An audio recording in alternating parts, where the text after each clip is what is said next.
Hi students, today we will see some problems uh, in electrostatics, particularly in capacitor, and try to get the answer. So we have written two questions on the board. तो पहला question हम देखें कि आपके पास एक this 1, this 2, 3, 4 4 capacitors आते हैं. Each of capacitance are different, 2 microfarad, 3 microfarad, 5 microfarad and 10 microfarad. तो आपको निकालना है equivalent capacitance between x and y. तो जो हम पिछला जो वीडियो डाले थे तो उसमें जो ग्रुपिंग ऑफ कैपेसिटर्स हम लोगों ने जो किया था वो सीरीज और पैरेलल. तो सीरीज और पैरेलल हम कैसे पता करते थे? तो सीरीज में जो चार्जेस होता है हर एक कैपेसिटर का वो सेम होता है और पोटेंशियल डिफरेंस अगर सब कैपेसिटर की कैपेसिटी अलग अलग है तो अलग अलग होगा. और पैरेलल में क्या होता है? तो पैरेलल में पोटेंशियल डिफरेंस सेम होता है और जो चार्जेस होगा वो हर एक कैपेसिटर का अगर उनकी कैपेसिटी अलग अलग है तो अलग अलग होगा. तो यही कॉन्सेप्ट को लगा के हम क्वेश्चन पहला को ध्यान करते हैं और इसको देखते हैं कि ये कैसे सॉल्व किया जाएगा. तो मान लो कि इस पॉइंट का पोटेंशियल डिफरेंस है VA. तो ये जो लाइन कनेक्ट किया गया है वो ये बता रहा है कि इस पॉइंट का भी पोटेंशियल डिफरेंस है VA. कोई प्रॉब्लम नहीं. ये लाइन क्योंकि ये कनेक्टिंग वायर है तो कनेक्टिंग वायर में पोटेंशियल ड्रॉप नहीं होता है क्योंकि उसके रेजिस्टेंस ये 0 हम मान लेते हैं. तो कहीं भी पोटेंशियल जो पोटेंशियल यहाँ पे है वही पोटेंशियल यहाँ पे है. इसका मतलब यही हुआ. फिर हम क्या करें, B पॉइंट का पोटेंशियल मान लो VB तो यहाँ भी हो जाएगा VB. ओके. अब आपका क्या होगा कि VB इधर से इधर कोई भी पॉइंट ले लो कनेक्टिंग वायर में तो सब जगह पोटेंशियल आपको VB ही मिलेगा. यहाँ पे देख लो, यहाँ से यहाँ तक इस प्लेट से ये इस कैपेसिटर के इस पॉइंट से दूसरे कैपेसिटर के इस पॉइंट तक पोटेंशियल सब जगह सेम ही होगा क्योंकि these are connecting wire. Now you look at here capacitor, इसका पोटेंशियल डिफरेंस होगा VA माइनस VB. इसका पोटेंशियल डिफरेंस भी हो जाएगा VA माइनस VB और इसका पोटेंशियल डिफरेंस हो जाएगा VA माइनस VB. तो क्या मतलब हुआ कि इसका पोटेंशियल डिफरेंस सेम है. ओके. तो फिर इसकी हम इक्विवेलेंट सर्किट अगर बनाएं तो इस तरह से बनेगा. एक कैपेसिटर, फिर दूसरा कैपेसिटर, फिर तीसरा capacitor. So this is 2 microfarad, this is 3 microfarad, this is 5 microfarad. फिर आप इसको कनेक्ट करो. फिर यहाँ पे एक 10 माइक्रोफेराड का कैपेसिटेंस. तो ये पॉइंट है Y और ये पॉइंट है X. तो आपके आंसर बहुत आसानी से मिल जाएगा. ये पैरेलल है और आपको पता है कि पैरेलल में डायरेक्ट ऐड होता है. तो ये बराबर क्या हो जाएगा, दिस पॉइंट इज X, ये हो जाएगा 10 माइक्रोफेराड का. ये इसका इक्विवेलेंट 2, 3, 5 पैरेलल में direct add C1 plus C2 plus C3. और फिर ये जो कैपेसिटी है इसके भी कैपेसिटेंस 10 माइक्रोफेराड है. This is Y. अब ये सीरीज में कनेक्ट है तो सीरीज में क्या हो जाएगा, तो C इक्विवेलेंट बराबर हो जाएगा C1 C2 by C1 plus C2. तो C1 है 10 इंटू 10 बाई 10 प्लस 10. तो आंसर इसका हो जाएगा 5 microfarad. So in this way you can get the solution.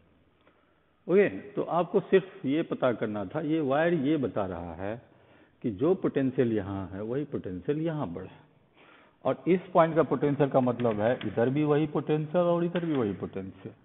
तो हमने पता किया कि इसका पोटेंशियल डिफरेंस हो जाएगा VA माइनस VB, इसका भी हो जाएगा VA माइनस VB. इसका भी हो जाएगा VA minus VB। So all three have same potential difference, so all three are connected in parallel. ठीक है। अब अगला क्वेश्चन आप देख, ये एक इनफाइनाइट सीरीज का क्वेश्चन है और इसको हम कैसे सॉल्व करते हैं वो आप देख लें कि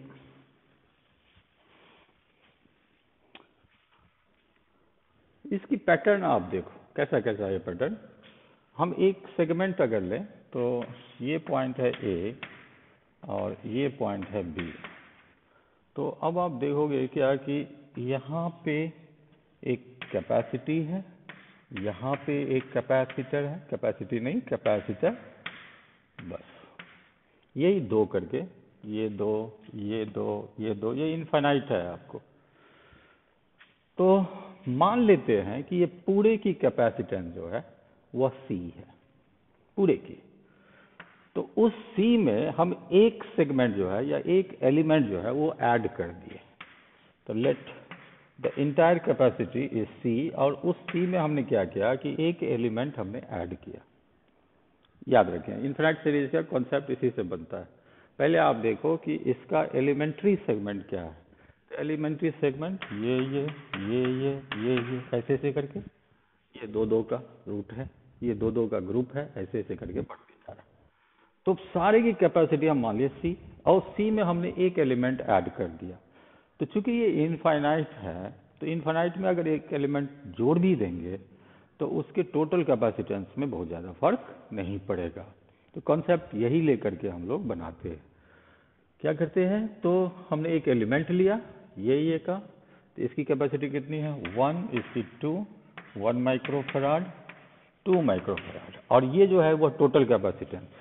तो टोटल कैपेसिटेंस में एक सेगमेंट जोड़ने के बावजूद भी आपके नेट कैपेसिटेंस में कोई फर्क नहीं पड़ेगा। तो इसी बात को हम लिखेंगे।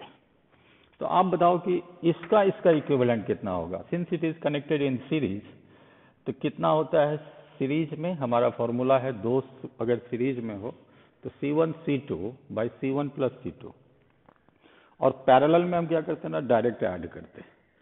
तो इसका इक्विवेलेंट बताओ।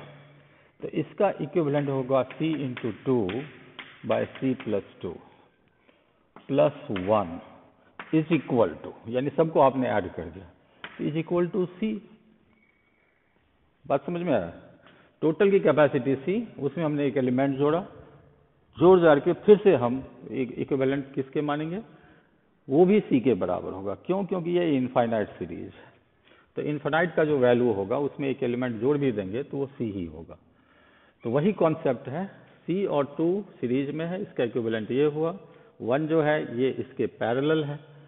तो अब इसका सॉल्यूशन आप देखो क्या हुआ। तो you get the solution here. अब इसकी सॉल्यूशन हम लोग करें। तो इसकी सॉल्यूशन करते हैं तो 1 से मल्टीप्लाई करो, तो कितना हो जाएगा 2C plus 1 by C plus 2। नहीं,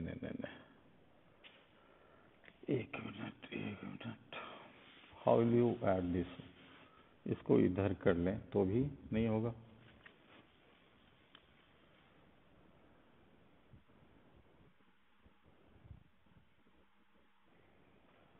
इसको मल्टीप्लाई करो, ऐड करो, हाँ।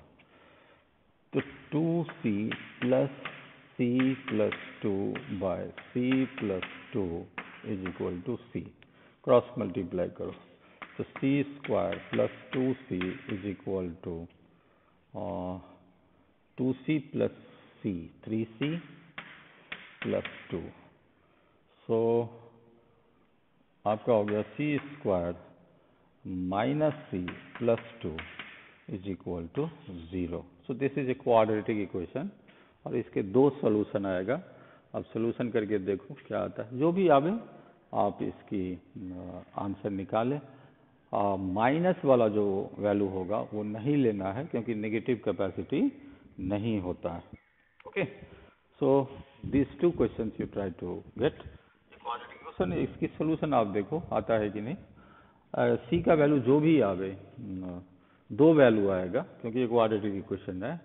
और 2 वैल्यू आने से जो नेगेटिव वाला होगा उसको डिस्कार्ड करना, वो नहीं लेना है, क्योंकि नेगेटिव कैपेसिटी किसी भी कैपेसिटर का नहीं होता है। Okay, now next basics that you have to understand is, इसको हम हटाते हैं।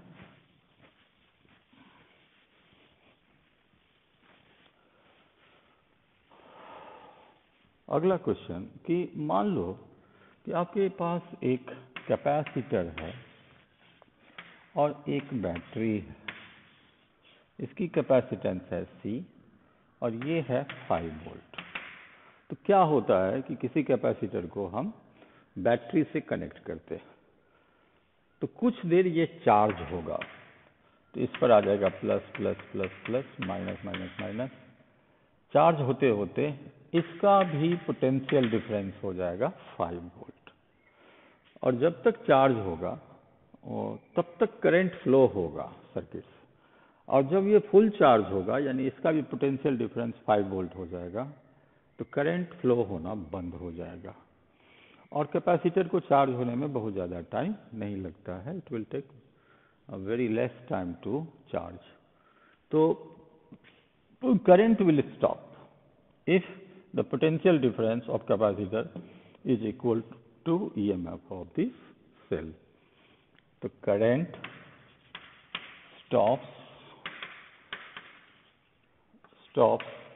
if potential difference of a capacitor is equal to the EMF of the cell. ये ध्यान में रखना, यानी अगर डीसी सर्किट में आप कैपेसिटर को ऐड करते हो तो कैपेसिटर कुछ देर के लिए चार्ज हो जाता है, चार्ज होने के बाद इसकी पोटेंशियल डिफरेंस जो बैटरी का ईएमएफ है उसके बराबर हो जाता है, और उसके बाद करंट फ्लो होना बंद हो जाता है। क्यों? क्योंकि ये चार्ज कैपेसिटर भी एक बैटरी की तरह काम करने लगेगा, और बैटरी की तरह काम करने लगेगा इसका मतलब इसका भी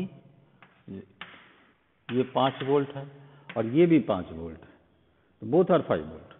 तो कोई बैटरी को आप कनेक्ट जब करते हो तो उसको ध्यान में देना कि मान लो एक बैटरी है और एक बैटरी है ऐसे, यानी प्लस को प्लस से कनेक्ट कर दिया, माइनस को माइनस।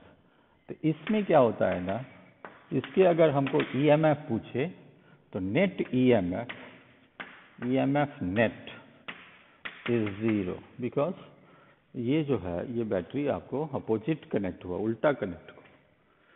तो इसका अगर प्लस 5 वोल्ट है तो इसका माइनस 5 वोल्ट हो जाएगा, ये ध्यान में रखना। तो charge capacitor behaves like a battery and equal to 5 volt, और देखो ये प्लस प्लस से कनेक्ट है, ये माइनस माइनस से कनेक्ट है, तो नेट ईएमएफ क्या हो जाएगा, 0 हो जाएगा। So no current will pass through. ये तो हुआ आपको बेसिक्स। तो करंट कब तक पास फ्लो होगा, तो बोलना जब तक कैपेसिटर फुल चार्ज नहीं हुआ। चार्जिंग प्रोसेस जब तक रहेगा तब तक करंट फ्लो होगा। As soon as it stops charging, तो स्टॉप चार्जिंग कब होगा, when does it stop charging? तो सिंपल है कि जितना इसका पोटेंशियल डिफरेंस है उतने इसका ईएमएफ हो। ओके, अब नेक्स्ट पार्ट जो हम करेंगे वो ये है कि सपोज करो कि आपके पास एक चार्ज्ड कैपेसिटर है, हम इसमें एक न्यूमेरिकल वैल्यू देते हैं, यू आर गिवन है ए चार्ज्ड कैपेसिटर,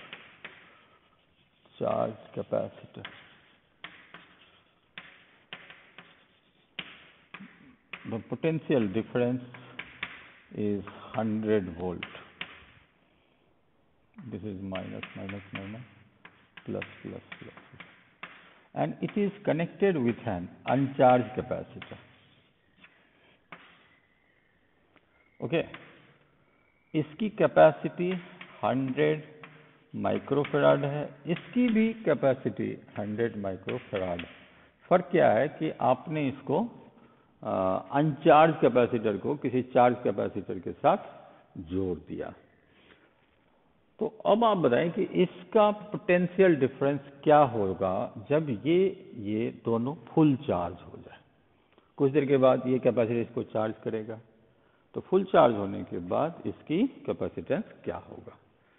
तो देखो, सबसे पहले तो आप हमको ये बताओ कि ये कनेक्ट है एक्रॉस, एक्रॉस मतलब पैरेलल, पैरेलल कनेक्ट। तो फिर हम देखें, इसमें शुरू में देखें, दो तीन बात ध्यान में रखना। तो पहला कि what was the charge on this capacitor. तो इसको हम C1 मान लेते हैं, इसको हम C2 मान लेते हैं। तो चार्ज ऑन C1, तो Q1 बराबर होता है C1V1। तो C1 कितना है? This is 100 microfarad into 100 volt. तो कुल मिला के ये हो जाएगा 10,000 माइक्रोकूलम। ये माइक्रोकूलम होगा, 10,000 microcoulomb. Okay, what was the Q2? तो Q2 इज 0, Q2 कुछ नहीं होगा। अब आप बताओ, तो टोटल चार्ज क्या हुआ? तो Q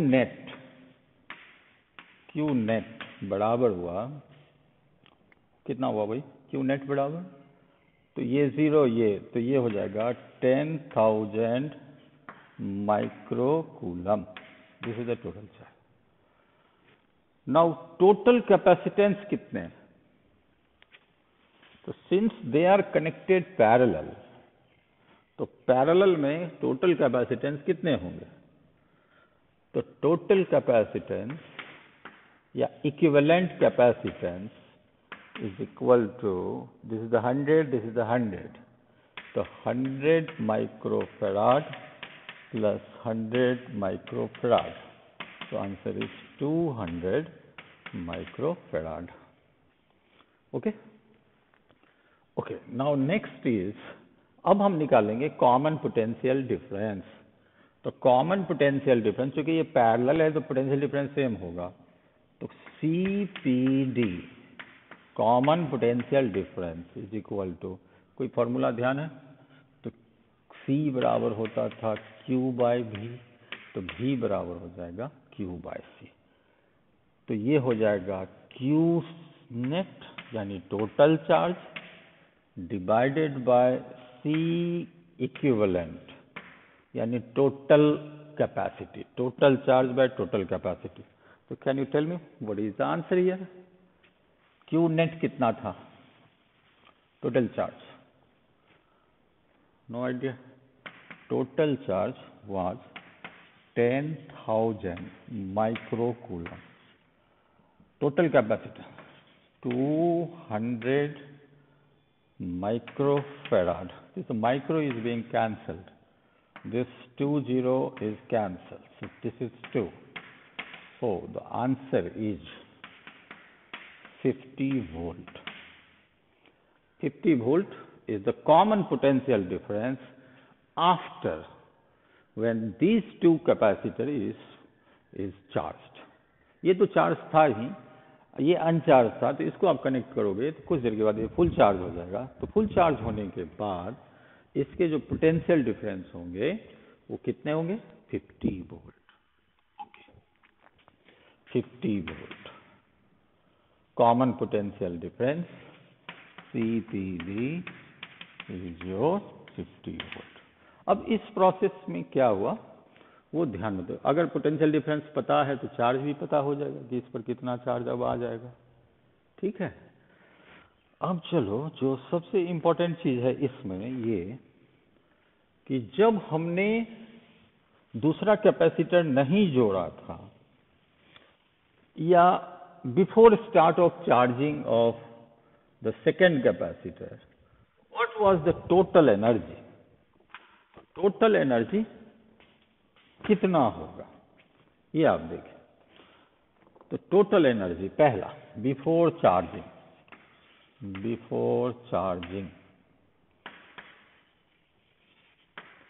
what was the energy, तो एनर्जी बराबर होगा हाफ, व्हाट वाज द, क्योंकि चार्ज तो इसी पर था, एनर्जी इसके पास हाफ सी वी स्क्वायर, तो सी की जगह हम लिख लें 100 microfarad into V square, this the 100 we square, sorry 100 we का स्क्वायर, ओके। और इसका तो चूंकि चार्ज था ही नहीं तो इसका चार्ज 0।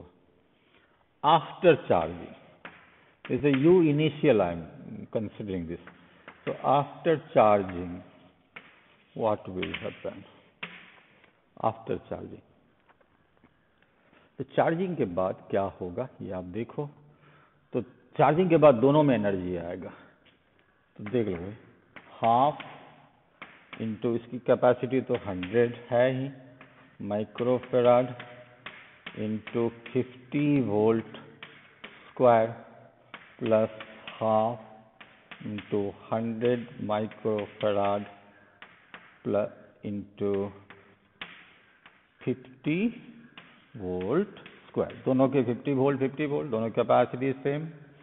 अब आप कंपेयर करना कि ये एनर्जी क्या बराबर है, एनर्जी तो आप कहीं से दे नहीं रहे हो, तो अब आप देखोगे कि एनर्जी बराबर नहीं है, ओके। ये आज इसका आंसर क्या हो जाएगा, ये हाफ हाफ तो खत्म हो जाएगा तुम्हारा, 100 इंटू 50 स्क्वायर, और ये क्या हो जाएगा 100 इंटू 100 स्क्वायर बाई, तो अब इसकी आप सॉल्यूशन करो, सॉल्यूशन करने के बाद आप देखोगे कि जो फाइनल एनर्जी है यू फाइनल, ये इनिशियल एनर्जी से कम आता है, तो कम आने का कारण क्या होगा, व्हाट वाज द रीजन, तो रीजन आप जवाब देना, अब कितना कम आया ये आप कैलकुलेट करके निकालना, and then you try to find what was the difference, what was the loss of energy. The loss of energy is converted into heat energy. ये जो इस कैपेसिटर को चार्ज कर रहा है ना, तो चार्ज करते वक्त कुछ ना कुछ हीट के फॉर्म में आपको वेस्टेज होगा, तो कितना हीट बनेगा, ये दोनों एनर्जी का, ये शुरू का एनर्जी है, ये बाद का एनर्जी है, बाद में कम एनर्जी होता है, ये करके आप कैलकुलेट करो, माइनस करो और निकालो कि the loss of energy is this, और उसका लॉजिक लिखो कि this loss of energy is converted into heat energy at the time of charging of the uncharged capacitor। जैसे बैटरी भी चार्ज होता है तो आप देखोगे battery gets heated at the time of charging, तो इसका मतलब चार्जिंग के टाइम में कुछ ना कुछ एनर्जी वेस्टेज होता है। एक तो ये कॉन्सेप्ट है, इसको खूब बढ़िया से नोट बनाएं और इसको करें। अगला है कि सपोज करो, ये इससे भी ज़्यादा इम्पोर्टेंट है, सारे आपको प्रैक्टिस करना है, आप करें। मान लो कि एक कैपेसिटर है, ये दो केसेस हम देखेंगे, इसमें क्या है ना, दो हाफ कर लो, एक हाफ में एक तरह का डाइलेक्ट्रिक कांस्टेंट डाला गया K1, और दूसरे हाफ में दूसरे तरह का डाइलेक्ट्रिक कांस्टेंट डाला गया K2। आपसे पूछा जा रहा है कि व्हाट इज इट्स कैपेसिटी, तो कैपेसिटी निकालना है, तो कैपेसिटी निकालने के देखो एक्चुअली अब क्या हो गया, दो तरह का डाइलेक्ट्रिक आपने जोड़ा है, तो ये हो गया आपको दो capacitor, and both the capacitor are connected in series. अब इसकी कैपेसिटी बताएं, तो इसकी कैपेसिटी C1, तो C1 बराबर होता है A, area of the plate same, epsilon not by D/2 into K1। C2 क्या हो जाएगा, C2 बराबर हो जाएगा A epsilon not K2 bye D/2, यानी ये बराबर हो जाएगा twice A epsilon not K1 by D, और ये बराबर हो जाएगा twice A epsilon not K2 by D। ये दोनों की कैपेसिटी हो, और they are connected in series, तो व्हाट इज इक्विवेलेंट कैपेसिटेंस? तो C इक्विवेलेंट बराबर हो जाएगा C1 C2 by C1 plus C2। ये जरूर आप कैलकुलेट करो, कितना होगा? C1 C2 by C1 plus C2। Whatever the answer you are getting, you can calculate and you send me what answer you got. Okay, C1 का value आप ये रखेंगे, C2 का वैल्यू ये रखेंगे। एक तरह का सवाल ये है। दूसरे तरह का सवाल है कि सेम कैपेसिटर था, अब इसके दो हाफ है, तो एक हाफ में इस तरह का डाइलेक्ट्रिक कांस्टेंट डाला गया है और दूसरे हाफ में दूसरे तरह का डाइलेक्ट्रिक कांस्टेंट डाला गया K2, upper half lower half. अब क्या होगा कि ये जो है ये दो कैपेसिटर बनेगा, लेकिन दोनों कैपेसिटर जो है वो पैरेलल होगा। तो इसमें अब देखो कि C1 कितना होगा, तो C1 बराबर होगा this, you can write down what was change here, D तो सेम ही है, एरिया ऑफ प्लेट आधा हो गया। So A/2 epsilon not by D into K1, और दूसरे क्या हो जाएगा C2 A/2 into epsilon not by D into K2, और ये पैरेलल है, तो C बराबर क्या हो जाएगा C1 प्लस C2। तो आप तो सारे तो कॉमन ही है, तो क्या हो जाएगा आप देख ले भाई, A epsilon not by 2D this is taken common, this is K1 plus K2। Okay, this was the easy to get. इसमें थोड़ा आपको कैलकुलेशन है, इसको करिए और फिर हमें आंसर बताइए कि आपको आंसर आया कि नहीं। ओके, सो एक और टॉपिक की बात हम करते हैं। ये सब बहुत इम्पोर्टेंट है क्योंकि ये सारे सवाल पूछे हुआ है आपके बोर्ड एग्जाम में। उसमें K1 K2 का वैल्यू भी दे दिया है, तो दोनों का रेशियो पूछा था, तो इसका इक्विवेलेंट निकालो, उसका भी इक्विवेलेंट निकालो, फिर दोनों का रेशियो निकालो। अगला जो हमारा टॉपिक है जिसको हमें डिस्कस करना है वो ये है, और इसको बहुत ध्यान से देखना क्योंकि ये बहुत इम्पोर्टेंट है आपको इस टॉपिक, इसकी समझदारी होना बहुत जरूरी है। नाउ मान लो एक कैपेसिटर है,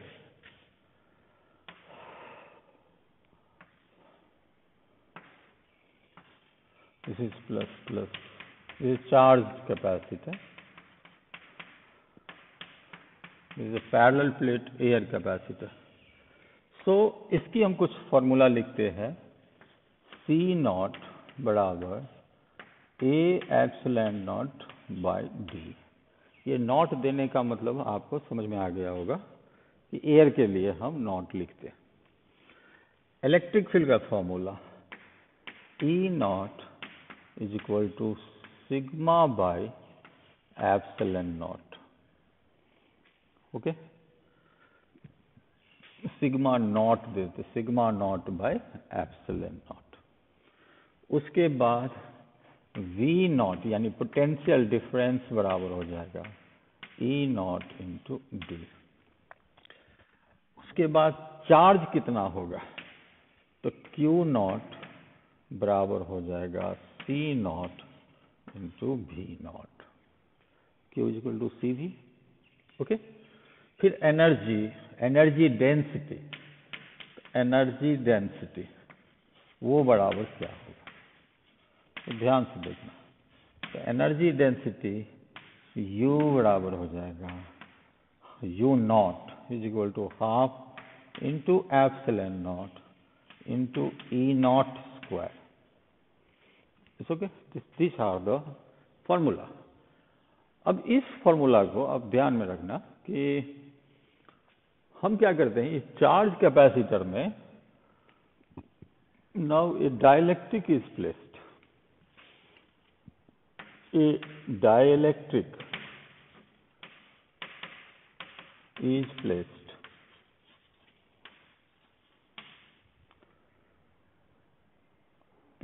ऑफ डाइलेक्ट्रिक कांस्टेंट, तो मतलब इसमें एक डाइलेक्ट्रिक हम आप डाल दिए, ये डाइलेक्ट्रिक कांस्टेंट हमने इसमें डाल दिया जिसकी डाइलेक्ट्रिक कांस्टेंट k है। तो पूछता है क्या कि इसके चार्ज में, इलेक्ट्रिक फील्ड में, पोटेंशियल डिफरेंस में, कैपेसिटी में और एनर्जी डेंसिटी में क्या क्या फर्क पड़ेगा। What is the difference getting charge, energy, ये capacity, electric field, potential difference, क्या वही रहेगा या बदलेगा। तो सबसे पहले तो इलेक्ट्रिक फील्ड की ही बात करें तो इलेक्ट्रिक फील्ड E बराबर हो जाएगा सिग्मा बाई सिग्मा नॉट ही कर देते, सिग्मा रहने दो, सिग्मा नॉट कर दिए थे, कोई बात नहीं, sigma not by epsilon not divided by k, correct. k times इसका इलेक्ट्रिक फील्ड घट जाएगा। तो सिग्मा बाई एप्सिलॉन नॉट को हम E नॉट बोलते हैं, यानी electric field when there was no dielectric. तो आप इसको लिख सकते हो E नॉट बाई k। सो electric field will decrease, E not by k, पहले E नॉट था, अब हो गया E नॉट बाई k, कोई प्रॉब्लम नहीं। अब V बराबर बताओ पोटेंशियल डिफरेंस क्या होगा।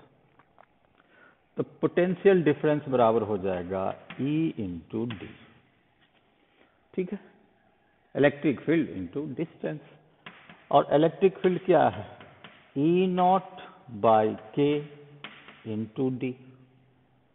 और E नॉट इंटू डी क्या होता है, तो this was the potential difference when there was no dielectric, तो V नॉट बाई k, तो पोटेंशियल डिफरेंस भी घट जाएगा, करेक्ट। उसके बाद अब आप बताएं कैपेसिटी। तो कैपेसिटी C, तो C बराबर हो जाएगा A epsilon not by D into k। ये तो पढ़े ही हो, k टाइम्स इसका कैपेसिटी बढ़ेगा। A epsilon not by D को हम C नॉट बोलते हैं, तो ये हो जाएगा C नॉट इंटू k। इसका मतलब क्या हुआ कि कैपेसिटी जो है बढ़ जाएगा, ठीक है, इट विल इंक्रीज। उसके बाद रहा चार्ज। तो चार्ज बराबर होता है C into V, correct. C क्या है, तो C है आपको C नॉट इंटू के, और V क्या है, तो ये है V नॉट बाई के, तो के कैंसल हुआ, तो क्या बचा, ये बचा C naught into V naught, और ये बराबर क्या है, ये बराबर क्या है, ये बराबर है Q नॉट का। C naught into V naught is equal to Q naught, यानी चार्ज का वैल्यू वही का वही रहेगा, remains same, okay, the charge will remain same. तो क्या देखें, इलेक्ट्रिक फील्ड घटा, पोटेंशियल डिफरेंस घटा, C का वैल्यू बढ़ा, चार्ज का वैल्यू वही का वही रहा। अब हम एनर्जी की बात करते हैं। तो एनर्जी बराबर क्या होगा, तो एनर्जी बराबर फॉर्मूला आप बताओ कोई एनर्जी का, या ये एनर्जी का फॉर्मूला तो आप ये भी लिख सकते हो, ये तो एनर्जी डेंसिटी हुआ, आप एनर्जी का फॉर्मूला, एनर्जी डेंसिटी नहीं, एनर्जी का ही लो। एनर्जी बराबर half C naught V naught square, half C V square, ये तो फॉर्मूला पढ़े हो, सी नॉट वी। तो हम यही फॉर्मूला से एनर्जी निकालेंगे जब आप डाइलेक्ट्रिक डाले थे। तो एनर्जी बराबर क्या होगा, बताओ क्या होगा भाई। तो एनर्जी बराबर हो जाएगा is the U is equal to, तो एनर्जी को हम U नॉट कर दें यहाँ पर ताकि एयर का बात क्लियर है। तो एनर्जी U बराबर हो जाएगा हाफ सी भी स्क्वायर। C क्या हुआ था, तो C आपका बढ़ गया था, तो हाफ C नॉट K, और V क्या हुआ था, V घट गया था, V नॉट बाय K का square. So what is the formula you got? Half C not V not square by के, और half C not V not square को हम U नॉट बोल सकते हैं, इनिशियल एनर्जी। तो U नॉट बाई के, यानी इसकी जो एनर्जी है वह K टाइम्स, तो 1/K हो जाएगा, K टाइम्स घट जाएगा। तो एनर्जी घटा, तुम्हारा कैपेसिटी बढ़ा, इलेक्ट्रिक फील्ड घटा, पोटेंशियल डिफरेंस घटा, चार्ज का वैल्यू रिमेन सेम, क्योंकि आपको पता है कोई सोर्स तो है नहीं, चार्ज कहाँ से आएगा, चार्ज तो जो प्लेट पर था। This was one question. अब आप एक और क्वेश्चन दिमाग में रखो और इस सारे के आंसर ठीक ऐसे ही करना। मान लो कि ये कैपेसिटर को आपने एक बैटरी से कंटिन्यूअस जोड़ के रखा, ठीक है। पहले क्या था ना, चार्ज हो गया, बैटरी रिमूव कर दिए, तब हम डाइलेक्ट्रिक डाले। अब अगला क्वेश्चन जो है वो आपके लिए है कि if the same capacitor is now connected with the battery and now the dielectric is being inserted, so what will happen to their capacity, to their electric field, to their potential difference, to their charge and to their energy? क्या होगा इन सब का, electric field का क्या होगा, capacity का क्या होगा, पोटेंशियल डिफरेंस का क्या होगा, चार्ज का क्या होगा और एनर्जी का क्या होगा। इस केस में क्या है कि बैटरी इज रिमेन कनेक्टेड, ठीक है। तो इसमें थोड़ा आप सतर्क रहना। सतर्क क्या रहना कि जो ये जो बैटरी कनेक्ट किया गया है, इसका मतलब है कि इसका पोटेंशियल डिफरेंस चेंज नहीं होगा, क्योंकि जो बैटरी का पोटेंशियल डिफरेंस रहेगा वो वही रहेगा। पहले वाला में क्या था, बैटरी कनेक्ट नहीं था तो पोटेंशियल डिफरेंस घट गया था। तो पहला चीज आप ध्यान में रखना, तो V विल नॉट चेंज। तो V अगर नहीं बदलेगा तो इलेक्ट्रिक फील्ड भी नहीं बदलेगा, electric field also remain same. Capacity आपका चेंज होगा because it's dielectric related, dielectric डालोगे तो K टाइम्स बढ़ेगा। तो बाकी चीज़ें आप ध्यान में रखना कि एनर्जी क्या होगा, इलेक्ट्रिक फील्ड क्या होगा, सारे। तो I have given some hint that the potential difference due to continuous connection of battery will remain same. Okay, so these are some questions, and again I am requesting you, if you have any problem please you convey me what is your problem. Otherwise अगर आप problem नहीं दोगे हम सिर्फ कल भर इंतजार करेंगे, but day after tomorrow I will start the next unit, it is current electricity. और एक और चीज़ आपसे रिक्वेस्ट है कि क्लास 10th का जो हमने 3-4 वीडियो अपलोड किया है तो आप उसको ज़रूर देख लें, क्योंकि वही चीज़ आपको क्लास 12 में भी पढ़ना है, थोड़ा डिटेल और ज़्यादा पढ़ना है, तो उसको ज़रूर कर लें, आपको सुविधा होगा। आप पढ़े भी होंगे क्लास 10th में, देयर वाज नो प्रॉब्लम, लेकिन फिर से एक रिवाइज कर लो, उस वीडियो को सारे को देख लो, और फिर नेक्स्ट डे आफ्टर टुमारो हम कल तक इंतजार करेंगे कि आपका कुछ क्वेश्चंस क्वेरी आवे, ताकि हम एक दिन और क्लास जो है इसके सॉल्यूशन के लिए रखें, और फिर हम डे आफ्टर टुमारो से करंट इलेक्ट्रिसिटी शुरू करेंगे। Now you have to be fast, हम लोग को भी थोड़ा जल्दी जल्दी करना है। करंट इलेक्ट्रिसिटी हम लोग फटाफट शुरू करेंगे। अगर आप कंटिन्यूस पढ़ोगे तो करंट इलेक्ट्रिसिटी 7 to 8 डेज में आपका ख़त्म हो जाएगा, लेकिन प्रॉब्लम आपको ज़्यादा है उसमें, तो प्रॉब्लम बनाना आपका काम है, आप बनाइए, जितना बनाएंगे उतना सीखेंगे, उतना प्रॉब्लम होगा। तो please you convey me your problem. So thank you very much for today.